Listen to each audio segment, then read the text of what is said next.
বন যদি বানাতে হয় তাহলে এইভাবে বানান, যেটা খেলে ছোট থেকে বড় সবাই প্রশংসা করবে। আজকে এরকম সফট আর তুলতুলে একটা বন রেসিপি আপনাদের সাথে শেয়ার করছি।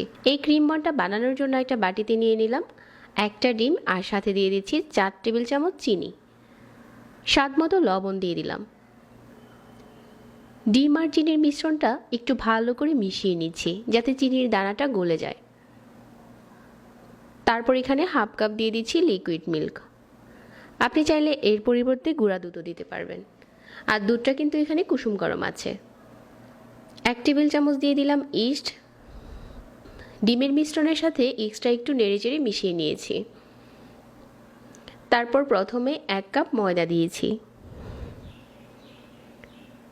ময়দাটা ভালো করে নেড়েচেড়ে মিশিয়ে নিচ্ছি, আর আরও হাফ কাপ ময়দা অ্যাড করেছি। সব কিছু একসাথে করে এভাবে করে মিশিয়ে নেওয়ার পর এখন এই ডোটাকে হাতে খুব ভালো করে মাখিয়ে সফট করে নেব। বনের এই ডোটা যত বেশি সফট হবে, বন তত সফট হবে। তো এভাবে করে হাত দিয়ে একটা মসৃণ ডো বানিয়ে নিয়েছি। এখন এই ডোটাকে 1 চামচ ঘি দিয়ে একটু মাখিয়ে নিচ্ছি। তাহলে যেটা হবে, হাতেও লেগে আসবে না, আবার বাটিটাও ক্লিন হয়ে যাবে। আপনি চাইলে এখানে 1 চামচ তেলও দিতে পারেন। এখন এই ডোটাকে রেস্টে দিয়ে দিব প্রায় ঘন্টা দেড়েকের জন্য।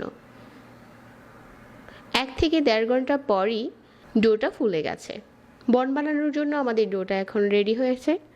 এখন আপনি বন যেই সাইজ করে বানাবেন ওরকম করে ভাগ করে নেবেন। চাইলে আরও ছোট করে বানাতে পারেন, আবার চাইলে আরও বড় করেও বানাতে পারেন। এখন এখান থেকে ডো নিয়ে প্রথমে এরকম লম্বা করে বেলে নিচ্ছি। হাত দিয়ে এরকম ঘুরিয়ে ঘুরিয়ে লম্বা করে নিয়েছি। আর এই প্যাঁচানো বনটা বানানো খুবই সহজ। তো এরকম লম্বা করে নেওয়ার পর এটা আমি সাইড থেকে এভাবে করে ভাঁজ দিয়ে দিচ্ছি। অনেকটা রশির মতো এভাবে করে পেঁচিয়ে নিলে হয়ে যাবে। তারপর সাইডের অংশটা আবারও এভাবে করে ঘুরিয়ে দিলাম।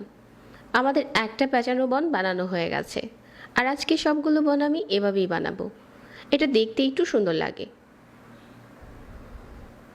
এখন একটা প্লেটে নিয়ে নিলাম, আর একইভাবে আরও একটি বন ঘুরিয়ে বানিয়ে নিয়েছি।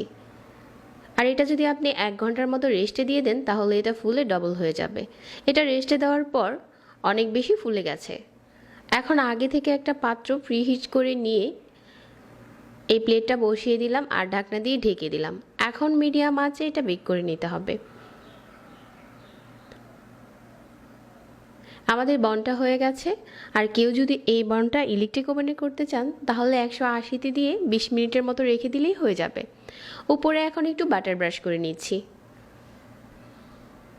তাহলে বনের উপরটা সফট থাকবে। ঠান্ডা হওয়ার পর বনটা আমি প্লেট থেকে উঠিয়ে নিয়েছি, আর অনেক বেশি সফট হয়েছে। এটা চাইলে আপনি এভাবেও পরিবেশন করতে পারেন, তবে আজকের বনের জন্য আমি ক্রিম বানিয়ে নিচ্ছি। আর এই বনটা অনেক সফট আর তুলতুলে হয়েছে, যেটা দেখেই বোঝা যাচ্ছে যে এটা কতটা সফট হয়েছে।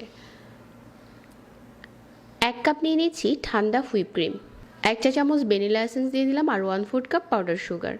তারপর একটা ইলেকট্রিক বিটার দিয়ে খুব ভালো করে বিট করে নিচ্ছি। যখন এরকম ফোমের মতো হয়ে গেছে তার মানে আমাদের ক্রিমটা রেডি হয়ে গেছে। এখন এই ক্রিম দিয়ে আপনি যেমন কেক ডেকোরেশন করতে পারেন, আবার চাইলে তো বনটা মাঝ বরাবর এভাবে করে কেটে নিয়েছি, আর এখন মাঝখানে ক্রিমটা লাগিয়ে নিচ্ছি। আর বেকারি টাইপের যে বনগুলো থাকে ওগুলোতে আমরা এরকম হুইপ ক্রিম দেওয়া বনই খেয়ে থাকি। ক্রিম দেওয়ার পর একটা ক্রিম বন বানানো হয়ে গেল। আপনি চাইলে এভাবেও পরিবেশন করতে পারেন, আবার চাইলে এমনিতেও খাওয়া যায়। যারা এতক্ষণ সাথে ছিলেন সবাইকে ধন্যবাদ জানিয়ে আজকে এখানেই বিদায় নিচ্ছি। আল্লাহ হাফেজ।